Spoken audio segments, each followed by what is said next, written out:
Béthanie est tout près de Jérusalem, à une demi-heure de marche environ, disait tout à l'heure le texte, 15 stades, à peu près 3 kilomètres.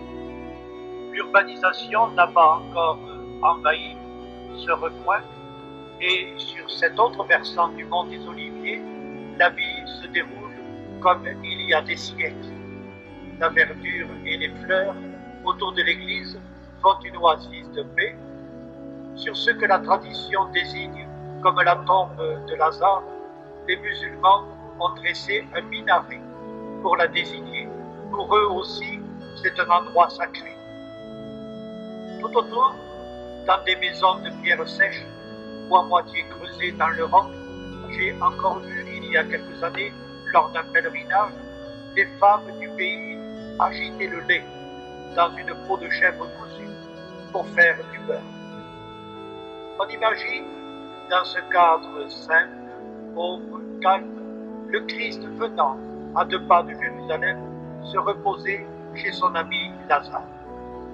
Mais si nous sommes invités aujourd'hui par la liturgie à retourner en esprit à Béthanie, c'est pour un drame et non pas pour une promenade champêtre. Un drame humain vécu par un Dieu. Jésus, maître de la vie et de la mort, voit son ami mourir. Et sa réaction est d'abord une réaction humaine, il en frémit. Face à un tombeau, lui aussi, il pleure. Jésus se présente à nous dans la paradoxale vérité de sa personne. Il est d'une part humain comme nous, faible, tendre jusqu'aux larmes, et d'autre part transcendant, triomphateur de la mort, pas du tout étranger aux peines et aux joies des hommes. Jésus aimait Marthe et sa sœur, ainsi que Lazare, nous disait tout à l'heure l'Évangile. Tel est l'homme, homme parmi les hommes, fraternel, fidèle et sensible, une amitié en qui se traduit la charité éternelle d'un Dieu pour sa créature et qui le poussera à recréer cette créature qu'il tire ainsi 2 fois du néant.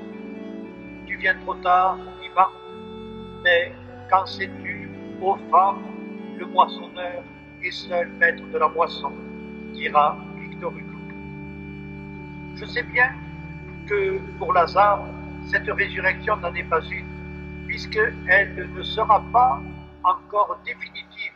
Lazare mourra à nouveau. Il n'échappera pas à une seconde mort.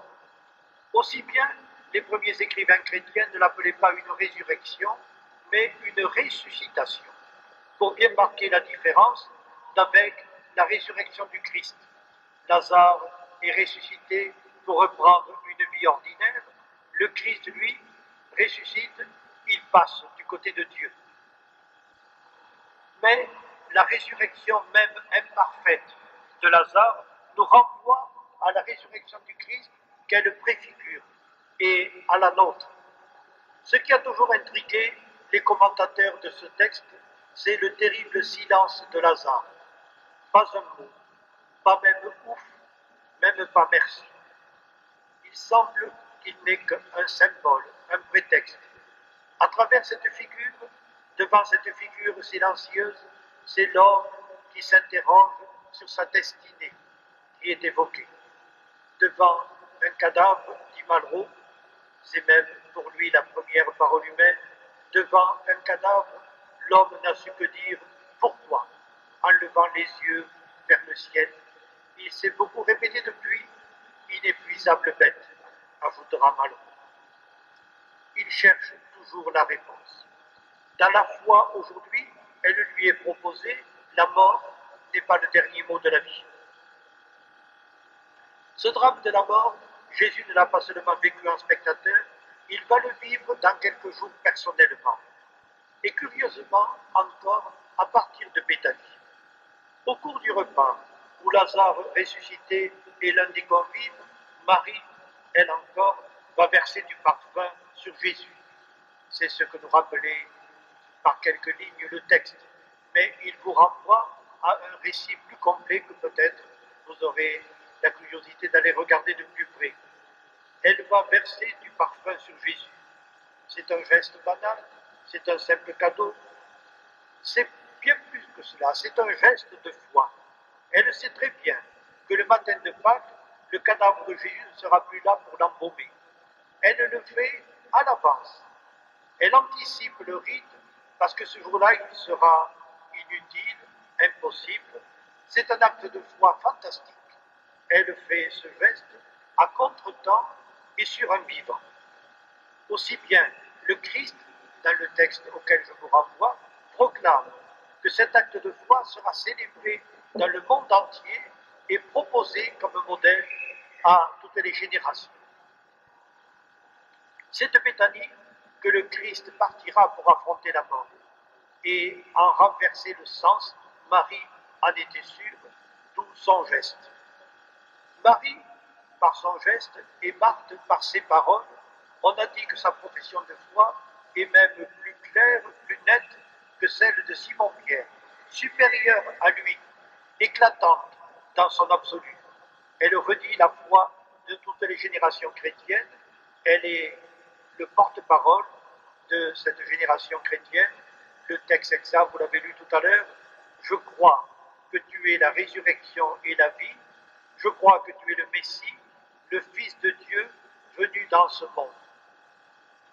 C'est cette foi qui nous est demandé de reprendre à notre compte aujourd'hui, de l'affirmer dans un monde où elle ne va pas de soi.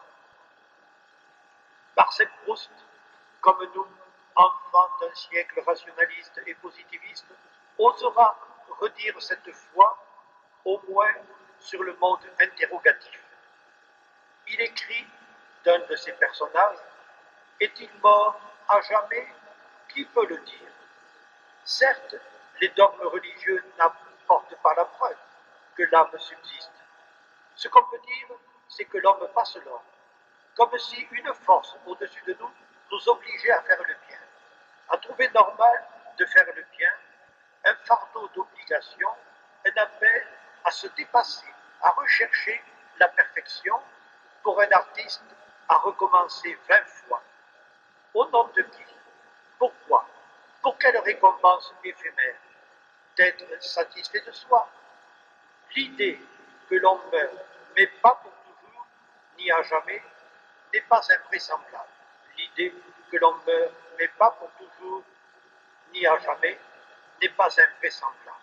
Mon ami était mort, mais sur son lit funèbre, ses livres ouverts depuis sa bibliothèque veillaient comme des anges aux ailes déployées, symbole pour celui qui n'était plus de sa résurrection, disons au moins de sa survie, mais non, Proust parle de résurrection. Est-il mort à jamais? Qui peut le dire? Cette espérance n'est pas un pur futur. Proust l'a redit à sa façon. Elle s'incarne dans des gestes du quotidien. Il nous est demandé de la vivre déjà, ici-bas. Et dans l'esprit de ressuscité, par-delà les pesanteurs de l'égoïsme et du chacun pour soi, d'affirmer que c'est en définitive les perspectives de l'éternité qui doivent peser sur notre monde. Ainsi, nous amorçons et nous annonçons le règne de celui qui s'est dit la vie par-delà la mort, l'amour par-delà tous les appétits égoïstes et l'espérance qui ne trompe pas par-delà tous nos mensonges. Si tu ne vis pas la résurrection de ton vivant, une fois mort, tu ne la recevras pas, dit fort justement un commentateur ancien. Si tu ne vis pas la résurrection de ton vivant, une fois mort, tu ne la recevras pas. Je conclus.